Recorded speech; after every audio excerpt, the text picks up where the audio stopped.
Welcome again to everyone, and today we come up with a new project where Santosh was working on this project, and he was excited to do this project even though I didn't ask him to do this project, but he put his effort and by himself he started doing this, and now the project is working. It's not like that project is complex. Yeah, project is easy, but to do it as per the requirement, I mean to increase the reliability, and how really it is not like just to write a project like BTech students and doing it. It's not in that way.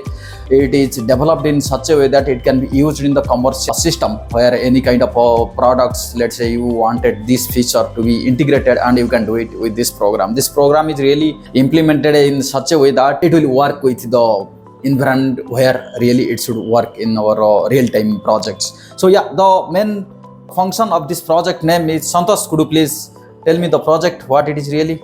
Audio frequency identification door module.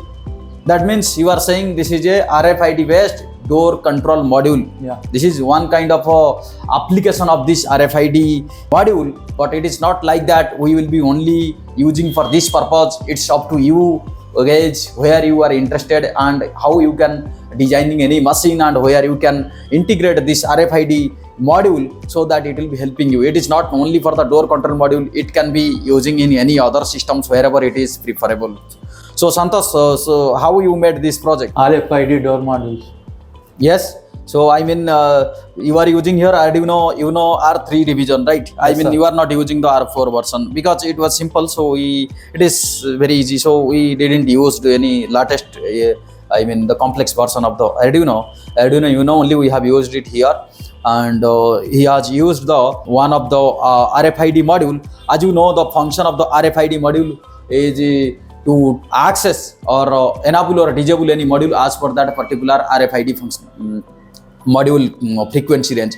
Generally what happens in case of RFID, there will be two modules actually. One is the transmitter module, one is the receiver module. Transmitter module generally will be with the users. Like whenever you are entering into the office, in the company also we can use this project. Every user will be having one of the user ID, so we can integrate that user ID to that particular transmitter module, and it will be with the employee ID card, and the receiver module will be connecting with your processor or microcontroller, you can say, where it will be able to access. So it can be used for different purposes. Here Santosh has implemented for door control module how he is controlling. So here what happens, as you have seen, it has this is the RFID receiver module, and this one, if you see, this is the RFID transmitter module.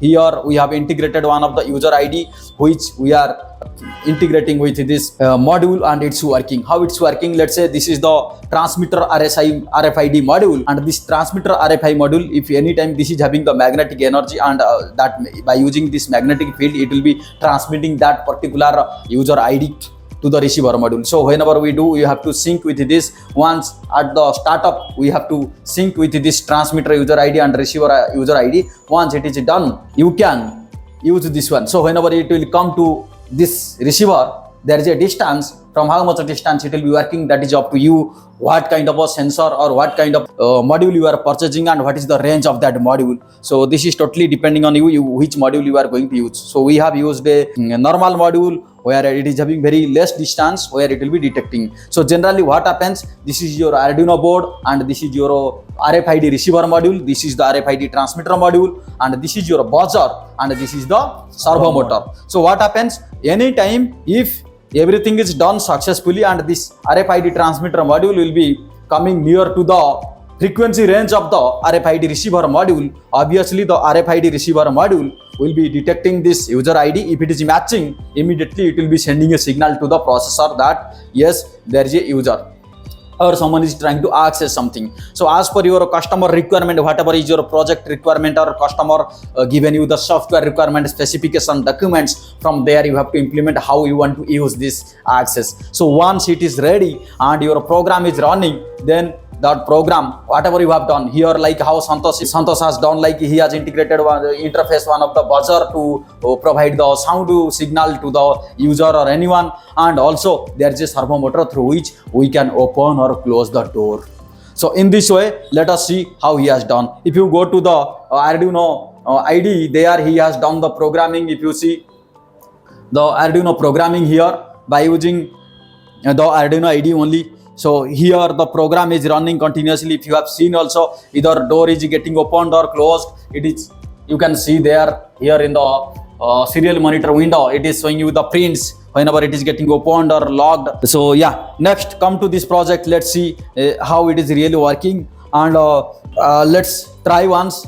This is the RF transmitter. Santosh, will it work? Can we test this? Show it to our engineers. You see, yes, if you see, okay, you give it to me. If you see once, see the After servo 3 motor seconds. position is here, right? So, and the buzzer is here. Nothing is happening because in how much distance range this can transmit the magnetic field is very important actually, the electromagnetic field EMF. So this is, I mean, still now it is not working, still now it is not working, still now it is not working, still now it is not working. When it will work? You guys tell me. Hello. Yeah, if you see, so that means mostly 1 centimeter, 2 centimeter is sufficient. So not more than that. 10 centimeter, 10 centimeter, 10, 20 centimeter maximum, it will work. 1 centimeter is working nicely. So if you see, whenever we are going, once it is accessing, you see. After 3 seconds, will be closed. See what is happening now. If user is going, then this is the transmitter. The door is got opened actually. After 3 seconds, automatically door is getting closed. So every 3 seconds, whenever once user will be accessing the RFID, then door will be getting opened, and after 3 seconds, automatically it will be getting closed. And if you put also, buzzer also will be giving a sound. You see here. Yeah, it is coming. So if you see, buzzer also buzzing. Even the buzzer, there is a LED in the Arduino board. This is also glowing. If you see RXP, whenever data is getting received, this RXP LED will be glowing. If you see here, right? Yeah. So in this way, this project is working. So this is the basic project where he has done like that. But the next time we are planning how Santosh is thinking that he will be integrating in such a way that even though after 3 seconds, let's say user will be standing there, or someone blind person will be coming, they will be standing there in the door. After 3 seconds, door will close means, that means it is not safe. The door will close means we don't know how it will be hampering on the employee or anyone who is entering into the door. So to provide the safety, he has to integrate something. What he will integrate, we will come up in the next video. We will explain how we can handle these safety related critical complexity requirements as a software code, so that standing there also door will not get closed. Even though after 3 seconds also door will not get closed. So that Santosh, you will come up with the next idea, right? How to do this. Okay, then thank you everyone.